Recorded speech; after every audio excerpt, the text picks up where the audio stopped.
దురదృష్టవశాత్తు జరిగిన ఈ హత్యాఘటనతో శ్రీ రామకృష్ణ గారు మరణించడమే కాక వారి శ్రీమతి పద్మావతి గారు తీవ్రంగా గాయపడటం జరిగింది. డిఫెన్స్ లాయర్ గారు, పబ్లిక్ ప్రాసిక్యూటర్ గారు అందించిన వివరాలు, ముద్దాయిలను హత్యాఘటనకు అతి సమీపంలో సోదా చేసిన ఎస్ఐ రంజిత్ గారు అందించిన సాక్ష్యాధారాలు, లా అండ్ ఆర్డర్ పోలీస్ అధికారి అందించిన ఘటనా స్థల వివరాలు, పంచనామా మొదలగు కీలక అంశాలు పరిశీలించిన అనంతరం ప్రస్తుతం బోనులో ఉన్న వంశీకృష్ణ, బాలాచందర్, సురేష్, మధుసూదనులు హత్యకు పాల్పడినట్లుగా బలమైన సాక్ష్యాధారాలు లేవని కోర్టు వారు నమ్ముతున్నారు. అయినా కేసులో ప్రత్యక్ష సాక్షి బాధితురాలు శ్రీమతి పద్మావతి గారి వాంగ్మూలం, ఆమె ఆరోగ్య పరిస్థితి దృష్ట్యా తీసుకోవడం వీలు కాకపోవడం, ముద్దాయిలు అర్ధరాత్రి మద్యం సేవించి పట్టుపడమే కాక తప్పుడు పేర్లు, చిరునామాలు, పోలీసు వారిని తప్పుతో పట్టించడం వంటి అంశాలు కేసుకు కీలకం కానున్నాయి. ఈ కారణాల దృష్ట్యా పోలీసు వారి అభ్యర్థన మేరకు ముద్దాయిలను 15 రోజులు కస్టడీకి పంపించాలని కోర్టు వారు నిర్ణయించడం జరిగింది.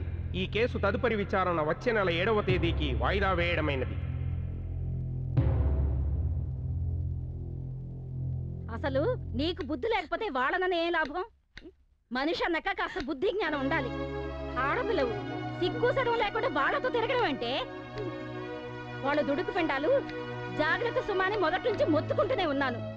నీకు గాని మీ నాన్నకు గాని చెవికెక్కిందా? నేను సూర్యకాంతాన్ని, తెలంగాణ శకుంతల్ని, అంతేకాదు బెల్లం కొట్టిన రాయిలా కూర్చుంటావే. మాట్లాడు. ఏం మాట్లాడు మమ్మీ? అవునే, మమ్మీనే. నన్ను మమ్మీని డమ్మింగ్ చేసి నీ ఇష్టం వచ్చినట్లు తందనాలు ఆడుతున్నావు, అంతేగా? మమ్మీ నీ ఇష్టం వచ్చినట్టు మాట్లాడుకు. ఇప్పుడు నేను డాన్సులు చేశానా? ఏం చేశానని ఎందుకెలా మాట్లాడుతున్నావు? అబ్బో, రోషానికి ఏం తక్కువ లేదు. ఇప్పటికే కాళ్ళు ఎంత మనల్ని అనుమానంగా చూస్తున్నారు. ఇక డాన్సులు గెంతులు చూస్తే మనల్ని మెడబెట్టి బయట గంటేస్తారు.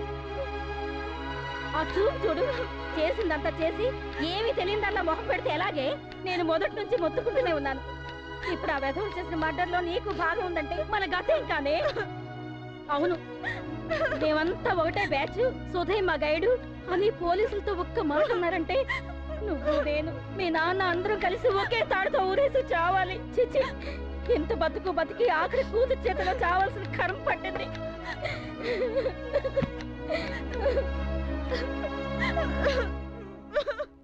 Please requesting your honour, inspector Ranjit గారు అందించిన సాక్ష్యాల్ని పరిశీలించిన మీదట ముద్దాయిల్ని తగిన విధంగా శిక్షించాల్సిందిగా కోర్టు వారికి సవినీయంగా మనవి చేసుకుంటున్నాను.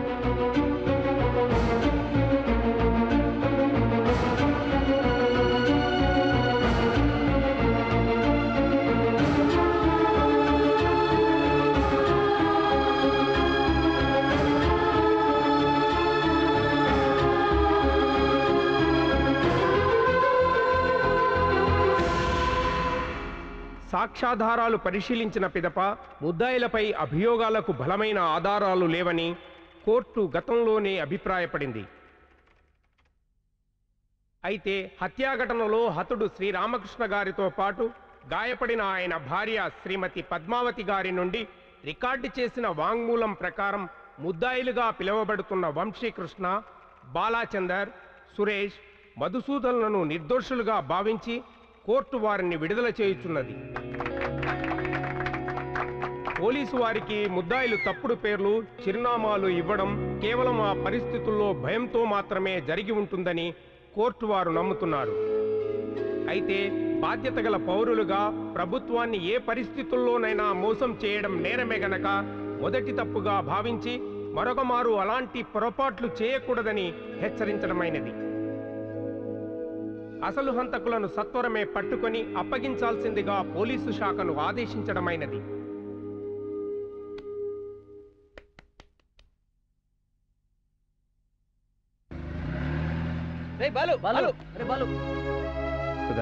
అంకుల్ వాళ్ళు ఎక్కడికి వెళ్తున్నారు? అరే బాలు ఎందుకు అలా బాధపడుతూ వెళ్ళిపోతున్నాడు? వాడికి మిగిలింది అదే గనుక. ఇంకా అర్థం కాలేదా? మీతో కలిసి తిరిగితే తన ఫ్యూచర్ పాడైపోతుందని అమెరికాలో ఉన్న తన బాబాయ్ దగ్గర పంపిస్తున్నారు. కనీసం ఒక్క మాట అని చెప్పని వెళ్ళిపోతున్నాడు. అంటే మీరంటే ఎంత వాల్యూ ఉందో అర్థం చేసుకోండి. మన బాలుని కనీసం చివరి మాటైనా చెప్పుకోనికుండా తీసుకెళ్తున్నారంటే మీరంటే ఎంత విసిగిపోయారో ఆలోచించండి. సుధా, నీకు తెలుసు మేం తప్పు చేయలేదని. అయినా గొడవ జరిగినప్పుడు వాడు మాతో లేనేలేడు. నిజమే, మీరు హత్యలు చేయలేదు, కానీ పరిస్థితిని దాకా రావడానికి మీరేగా కారణం. మీతో కలిసిన పాపానికి వాడు పోలీసుల చుట్టూ తిరగవలసి వచ్చింది. ఇప్పటికైనా మారుతారో లేక అందరినీ దూరం చేసుకుంటారో మీ ఇష్టం.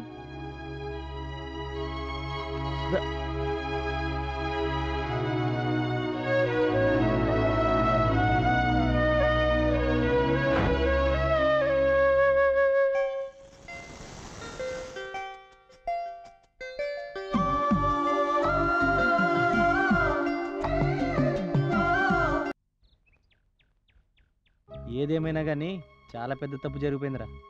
కేవలం ప్రూవ్ కాలేదన్న మాటే కానీ మనం చేసిన చాలా పెద్ద నేరం రా. మనం అనవసరంగా కేసులో ఇరుక్కుపోయామని మన వాళ్ళు అనుకుంటుంటే చాలా గిల్టీగా ఉందిరా. ఫోన్లేరా, మన చేతుల్లో ఏముంది ఇప్పుడు? మన చేతిలో చాలా ఉందిరా. మన వాళ్ళంతా షాక్ అయ్యారు, బాలుని దూరంగా పంపేశారు. ఏది ఏమైనా మన విలువలు మనం కాపాడుకోవాలరా. అదేలారా? తిరుగులన్నీ మానేసి మన కెరీర్ మీద మనం కాన్సన్ట్రేట్ చేయాలి. కరెక్టే. అలా చేస్తే ఆటోమేటిక్గా మనోళ్ళు మనల్ని మెచ్చుకుంటారు. కానీ మనం మర్డర్ చేసిన సంగతి అందరికీ తెలిసిపోతే? అదేలా తెలుస్తుందిరా? ఆ బాలు కూడా యూఎస్ వెళ్ళిపోయాడు కదా, ఆడుంటే ఆ బీబీసీలో సుధాకి చెప్పేవాడు. అదేమో మైక్ తీసుకుని మొత్తం ఫ్రెండ్స్ కాల్ అని చెప్పేది. వచ్చేసారు తల్లి, దా నీకోసం వెయిటింగ్. అనుకుంటున్నాం ఇంకా రాలేదేంటా అని. ఎందుకు నవ్వుతున్నారు? మా మొహాల మీద ఏమైనా కోతులాడుతున్నాయా? వేరే కోతులు ఎందుకు, మిమ్మల్ని చూసే నవ్వుతున్నాం. Vamshi, we are extremely sorry. It's okay. అవునరా, మీరు ఇలా నవ్వుతూ ఉంటే చూసి చాలా సంతోషంగా ఉందిరా. మీకు సారీ అని చెప్పడానికి ఇక్కడికి వచ్చాం. మమ్మల్ని క్షమించండి రా. క్షమించాం. అసలు ఇలా బోర్ కొట్టి చంపే వాళ్ళని అసలు క్షమించాం. ఏయ్, ఏంట్రా ఎక్స్ట్రాలు చేస్తున్నావు? ఏయ్ ఏంటి ఎక్కువ మాట్లాడుతున్నావు? చంపేస్తాం ఏమనుకుంటున్నావు? ముందు నువ్వు పెళ్లి చేసుకోరా, అప్పుడు తెలుస్తుంది ఎవరినెవరు చంపుతారో.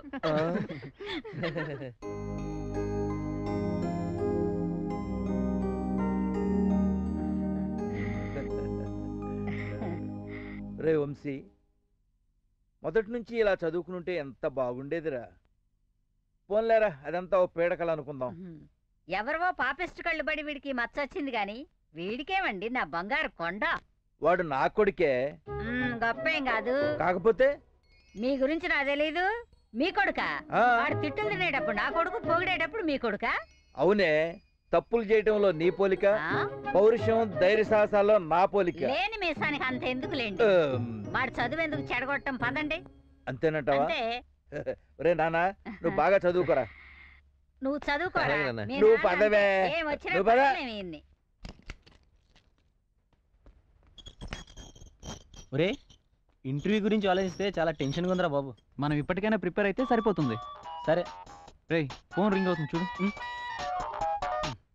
హలో, ఎవరండి? నేను నీకు కావాల్సిన వాణ్ణి. ఏం కావాల్సినారు సార్? ఎంతో కావాల్సిన వాణ్ణి, ఎన్నో పొందాల్సిన వాణ్ణి. వీడెవడరా బాబు? అసలు వీడెవడు? వీడికి మన నంబర్ ఎలా దొరికింది? సార్ ఇంతకీ ఎవరు సార్ మీరు? చెప్పాను కదా బాబు, నీ దగ్గర నుంచి చాలా రాబట్టాల్సిన వాణ్ణి. సార్ ఇప్పుడు మేము సీరియస్గా పనిలో ఉన్నాం, ఇలా సిల్లీగా మా టైం వేస్ట్ చేయొద్దు. మర్డర్ చేయడం సీరియసే, పారిపోవడం సీరియసే, దొంగ డ్రెస్ ఇవ్వడం సీరియసే. కేసు తప్పించుకోవడం ఏంటి డాడీ సిల్లీగా? అసలు ఎవరు సార్ మీరు? ఈ మర్డర్ గురించి మీకెలా తెలుసు? అసలు ఇదంతా ఆగాగో, అడగాల్సింది నేను, వినాల్సింది నువ్వు. ఎక్కడ కలుద్దాం? లాయర్ సత్యమూర్తి గారి ఇంట్లో కలుద్దాం. ఓకే? ఎవర్రా? ఏమైంది? ఎవర్రా? ఎవడో మనల్ని బ్లాక్మెయిల్ చేస్తున్నాడు రా. అన్నీ వదిలేసి కెరీర్ మీద కాన్సన్ట్రేట్ చేద్దామంటే మధ్యలో మళ్ళీ గొడవ ఏంట్రా?